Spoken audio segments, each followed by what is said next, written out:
যুবক, কারো মনে কষ্ট দিয়েছো, সে যদি তোমাকে রিপিট কষ্ট দিয়ে দেয় তাহলে তুমি বেঁচে গেলে। কথা বলেন না।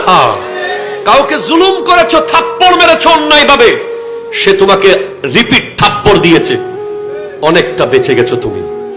সে তোমাকে রিপিট লাথি মেরেছে, তুমি বেঁচে গেছো। রিপিট গালি দিয়েছে, তুমি বেঁচে গেছো। কিন্তু সে যদি চুপচাপ চলে যায়,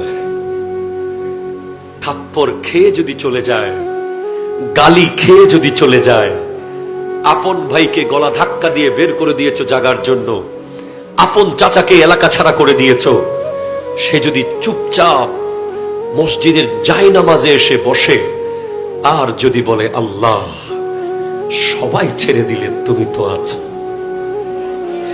খোদা কি কসম এমন আযাব আসতে পারে, সে যদি তার রিভেঞ্জ নিত, প্রতিশোধ নিত, সে হয়তো আপনাকে মায়ের বদলে মারত, কাটার বদলে কাটত, কিন্তু যদি সেটা আল্লাহর আদালতে চলে যায়, তার বান্দার কষ্ট আল্লাহ সহ্য করে না।